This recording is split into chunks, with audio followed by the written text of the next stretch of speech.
Welcome to We Hope in God channel. Today we're doing a really special kind of deep dive. Our mission is, well, it's pretty direct.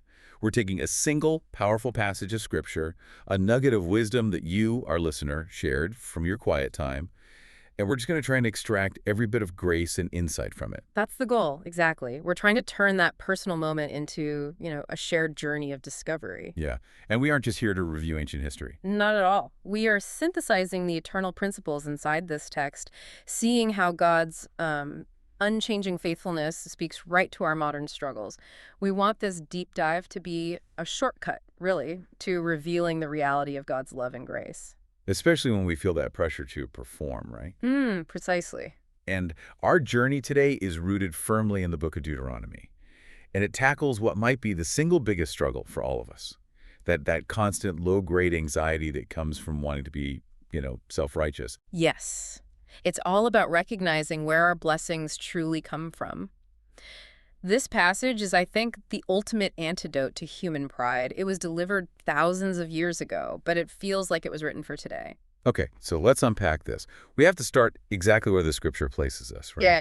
On the threshold of destiny. Right. So try to visualize this scene with us. You're standing there with Moses and the entire nation of Israel. You're on the eastern bank of the Jordan River. They've been wandering for 40 years. And now, finally, they're staring across at the Promised Land. You can just imagine the feeling. It's a moment charged with euphoria, with exhaustion, but just this incredible anticipation. And Moses, as this seasoned leader, he knows human nature. He knows it intimately. He knows that success often breeds arrogance faster than pretty much anything else. He can see it coming. You can see that moment they conquer the first city or settle their first farm. And that inevitable thought that's going to creep into their minds, we did this, we're special. So he gives them this preemptive, thunderous warning. The source material directs us specifically to Deuteronomy chapter 9. The whole chapter really sets the stage, but verse 4, that's the spear point of his argument. And it is a warning so blunt, so directly aimed at the human ego, that it should stop every one of us in our tracks. He looks them in the eye, and he looks us, the reader, in the eye, and says this. After the Lord your God has driven them out before you, do not say to yourself, the Lord has brought me here to take possession of this land because of my righteousness. And then he adds the clarification. No, it is on account of the wickedness of these nations that the Lord is going to drive them out before you. The clarity there is just. Yeah. It's magnificent. There's no nuance to get lost in, no wiggle room at all. And that initial takeaway, that nugget from the quiet time reflection, is that powerful negation. It is not because of your righteousness. That just strips away everything, doesn't it? It's not just self-congratulation. It's the very foundation we try to build our own merit on. It forces us to confront the core conflict of our walk. I mean, it's the trap of self-righteousness versus the glorious reality of God's sovereignty. And it's such a subtle trap. It is. When we experience success, a prayer is answered, we get a promotion, a spiritual breakthrough. Our first instinct is to filter it through the lens of, what did I do right to earn this? Oh, absolutely. And that's where I think the spiritual overwhelm begins for me.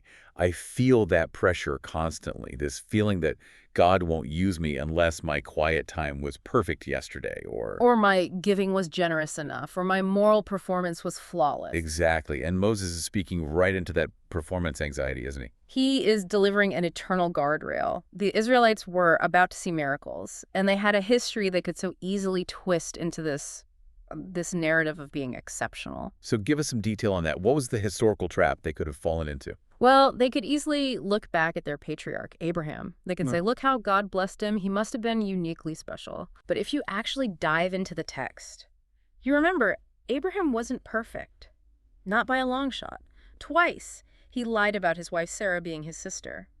He had moments of extreme doubt, missteps. And what about their great leader, Moses himself? The one giving the warning. Exactly. I mean, Moses was undeniably faithful, but the whole reason he was giving this speech from the east side of Jordan, the reason he wasn't crossing over with them, was because of his own momentary lapse of faith. At the waters of Meribah. Yes, when he struck the rock instead of speaking to it. Even their greatest heroes were flawed, imperfect instruments.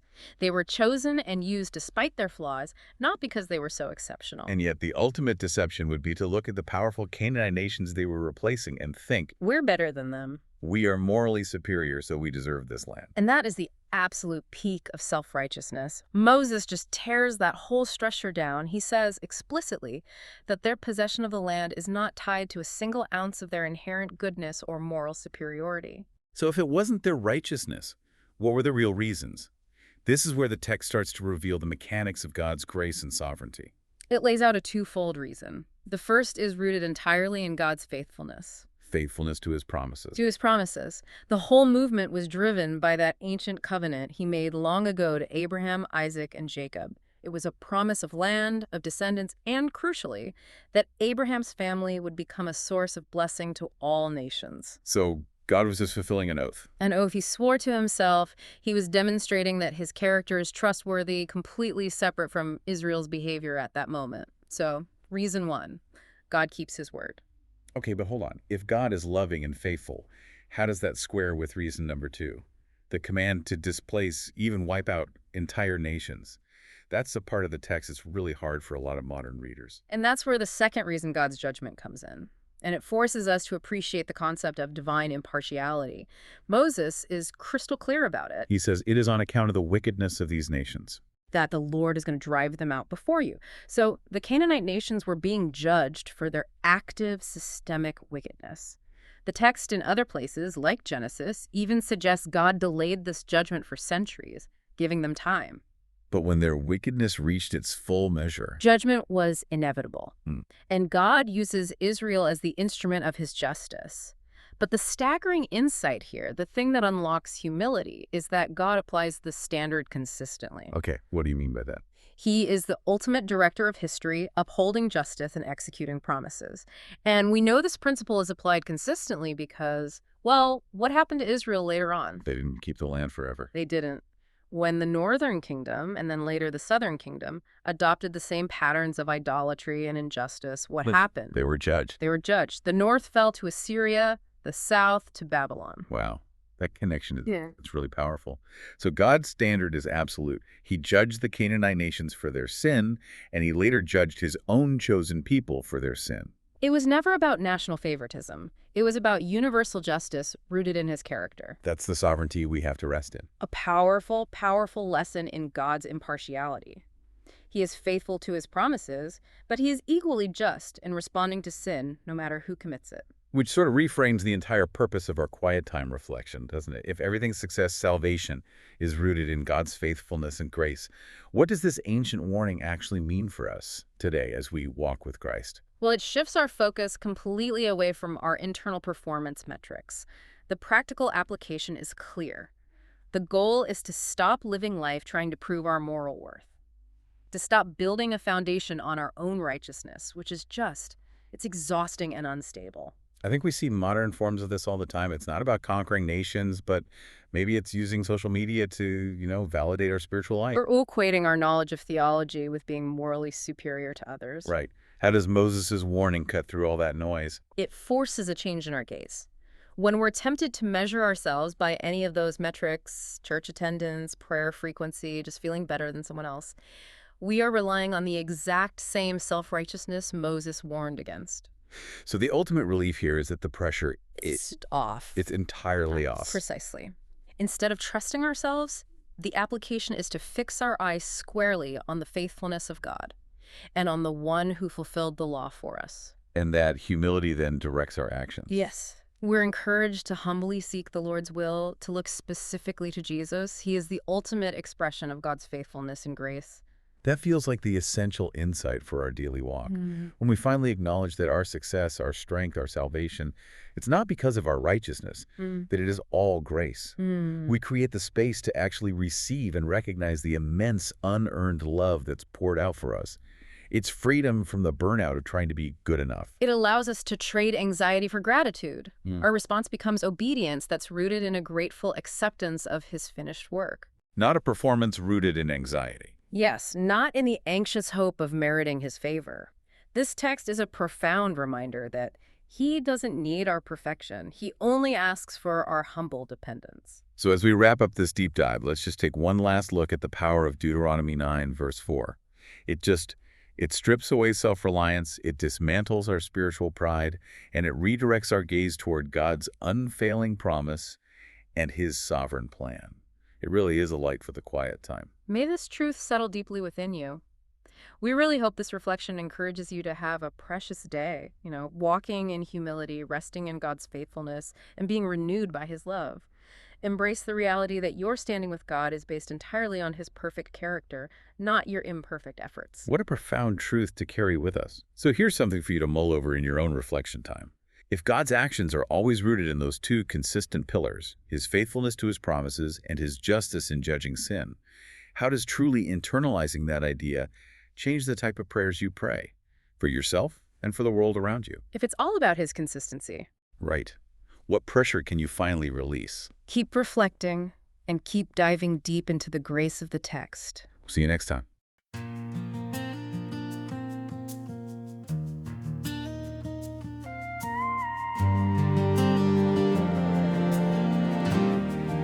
I stand at the edge of promises fulfilled, looking back at roads I did not build. Not by my strength, not by my way. Your faithful hand has led me here today. When pride begins to speak too loud, you gently remind my heart to bow. Every step, every open door was never mine to earn before. Not by my righteousness, not by what I have done. It was your promise standing firm before the race began.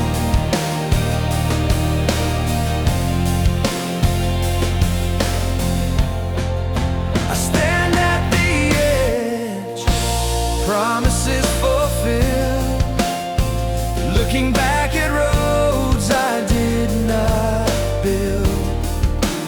Not by my strength, not by my way. Your faithful hand has led me here today. When pride begins to speak too loud, you gently remind my heart to bow. Every step, every open door was never mine to earn before. Not by my righteousness, not by what I have done. It was your promise standing firm before the race began. Not by my righteousness, by your faithful